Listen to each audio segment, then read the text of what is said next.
Hello, good day everyone. This is what Mike say. I feel good. Nandito tayo na naman para sa ating panibagong vlogs. Paksa natin ngayon tungkol na naman dito sa follow-up natin sa nangyayari dyan sa Middle East. Related tayo dito sa mga pangyayari dito kasi marami tayong OFW dyan na nagtatrabaho dyan sa Middle East. Aminin man natin o sa hindi, apektado tayo sa mga nangyayari sa galit na sa mga bansa na yan. Israel, pinagpapatay sila sa Iran, pinagpapatay ng Iran, ngayon lang araw sila pagkalitan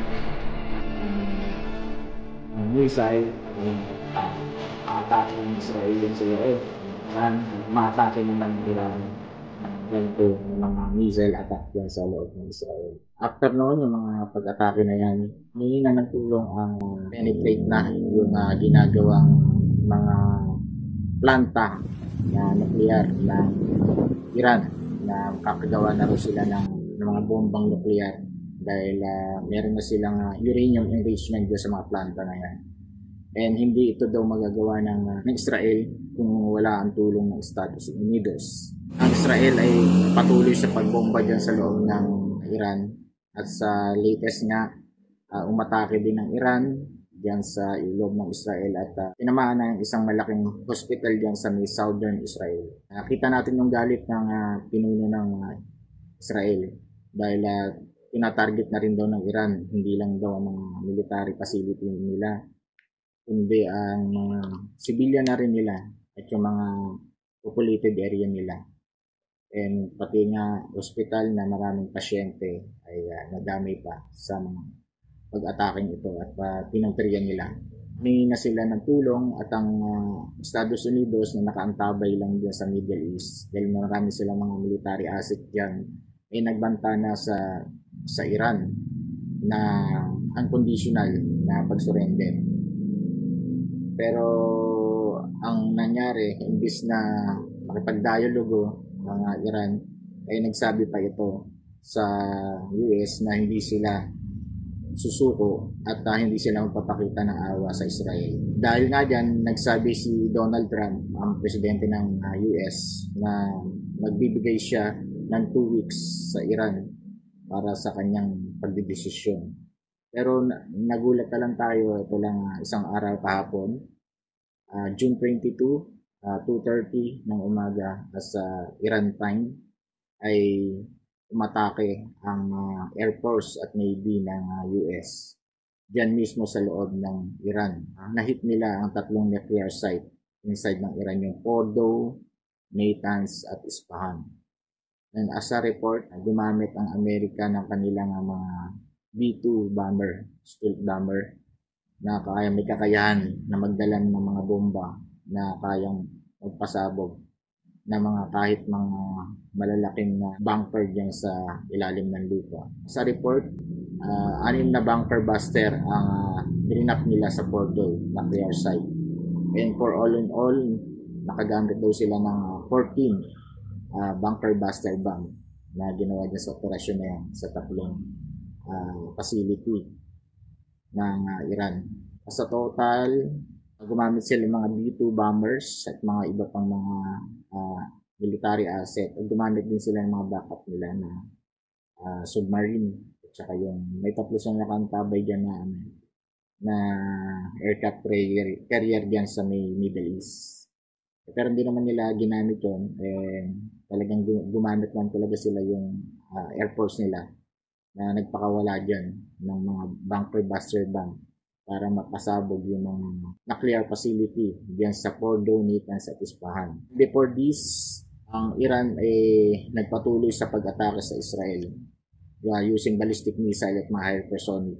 Malalakas na yung mga missile na ginagamit ng Iran diyan sa Israel at may mga lumulusot na kahit may mga panangga ang Israel katulad ng mga David Sling at yung tinatawag nilang Iron Dome. May mga nakakalusot pa rin dahil hypersonic ang ibang super bilis at marami ang bugso ng mga missile na ginagamit na taktika ng Iran at nakakalusot din sa surface ng Israel at tumatama doon sa mga establishmento nila, mga buildings ay nawasak din. Hindi lang Iran ang mga nawawasak ngayon, hindi pati rin ng Israel. At ang takot ngayon din ng Israel, yung mga mamamayan nila dyan, dahil sa mga bumabagsak na bomba, hindi na rin sila natatahimik at laging nagtatago sila sa mga bunker nila pagka naririnig na yung mga sirens nila. As a president decision ng US, di na nila pinatagal pa ang pag-atake dyan sa Iran. Pagkatapos ng pag-atake na yon, sinabi ng Amerika na nagtagumpay sila ma-penetrate ang mga site na yan and magkaroon ng severe damage sa mga nuclear plant na yan. Iran naman ay nagbanta na atakihin nila ang mga nandirekta rin ang mga pasilidad ng Amerika o sa ng mga US bases na nandyan ang kanilang mga citizen. Pagkatapos niyan, nagsabi ang Amerika na magiging matahimik na sana ang Middle East kung hindi gaganti ang Israel at makikipag-usap na lang sila para sa kapayapaan. Pero parang hindi pa rin dahil kinukundina ng Iran ang pag-atake at nagbabanta rin na gagamit pa sila ng mas malala pang pag-atake. Pero ngayon, ang Iran ay dahil sa nasabing pag-atake ay kinundina rin ang mga ibang bansa na kanyang kaalyado. Ang Iran ay nagpapasaklolo rin sa ibang bansa katulad sa Russia at China. At ngayon nga, ang presidente ng Iran ay nasa China raw para makipag-usap sa mga pinuno ng China.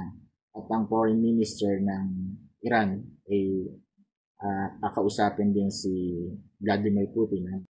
Huwag naman po sanang lumala pero huwag naman din magkaroon ng mga pagkakampi-kampihan dahil sa mga pangyayari nga ay pinapangambahan na magiging malala ang epekto nito sa pandaigdig ng produksyon ng langis. Maaari din na tumaas ang mga presyo ng langis at maaaring bilang ganti ay i-shutdown din ng Iran ang Strait of Hormuz na isang key shipping route o ruta dyan sa Middle East na importante sa ruta para sa oil and gas. Ang foreign minister nila ay nakikipagpulong din sa mga ibang bansa para sa mga dialogo. Lalo nga kay President Putin. Meron silang pagpupulong ngayon. And abangan natin kung ano yung mga magiging update sa susunod natin vlogs. Talakayin din natin yan.